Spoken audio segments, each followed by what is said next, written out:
There's a version of Monk that sounds like it shouldn't work.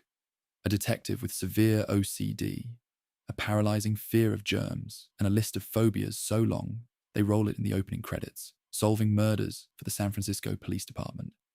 On paper, that's a gimmick.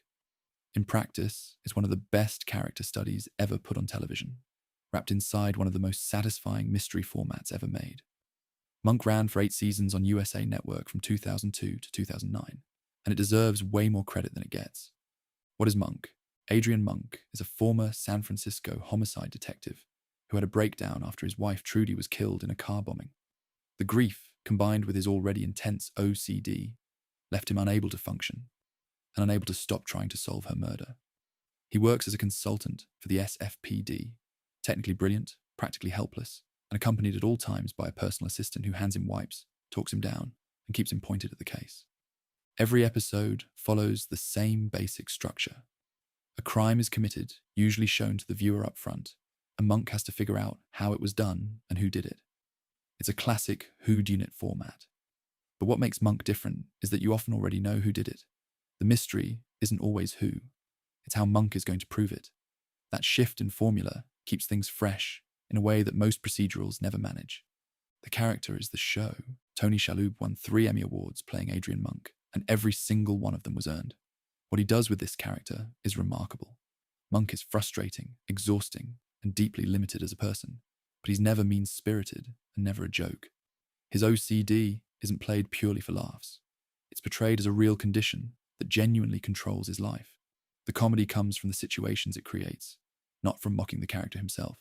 That's a fine line, and the show walks it better than it had any right to. Underneath all the quirks is a man who is simply devastated. Trudy's death is the engine of the entire series. Monk doesn't just miss her, he's stuck.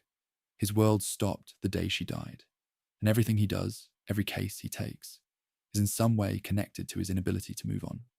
That grief is handled with genuine tenderness across all 8 seasons, and it gives the show an emotional core that most procedurals never bother to develop. The supporting cast holds it together. A show built around one character lives or dies by the people surrounding him, and Monk gets this right. Captain Stottlemyre is the kind of boss character who could easily be a one-note obstacle, but instead becomes one of the most genuinely likable figures in the show. Someone who's exasperated by Monk, but fiercely loyal to him. Lieutenant Disher provides comic relief without ever feeling disposable. And Monk's 2 assistants, Sharona in the early seasons, Natalie later on, anchor him to the world in different but equally effective ways. The mystery formula actually works. One of the things Monk does better than almost any procedural is pay off its mysteries fairly. When Monk has his "here's what happened" moment at the end of each episode, it actually makes sense. The clues were there. You had access to the same information he did. You just didn't notice it. That feeling of "I should have seen that" is incredibly satisfying, and the show delivers it consistently across over 100 episodes. The show also commits to its overarching mystery, Trudy's murder, with real patience. It doesn't rush it, it doesn't ignore it, and when it finally pays off in the series finale, it earns every bit of the emotion it asks for. That finale is genuinely one of the best endings in procedural television history. Why it's underrated? Monk had great ratings while it was on. It was one of the most watched shows on cable during its run, but it never cracked into the prestige TV conversation the way it should have. And when people talk about great TV from the 2000s, Monk rarely comes up in the same breath as The Sopranos or The Wire or Lost. Part of that is genre bias. Procedurals, no matter how good, tend to get dismissed as comfort TV rather than serious television. Part of it is platform. USA Network just wasn't where the critics were looking. But Monk did things that prestige dramas get praised for all the time. It built a complex, emotionally rich protagonist. It committed to a long-form narrative across 8 seasons.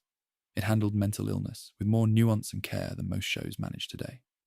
It just did all of that while also being fun and accessible and not asking you to feel bad about yourself for watching it. Somehow that counted against it. Why you should watch it? If you want a show you can actually enjoy, one that's funny and moving and genuinely clever without demanding you track 17 storylines at once. Monk is it.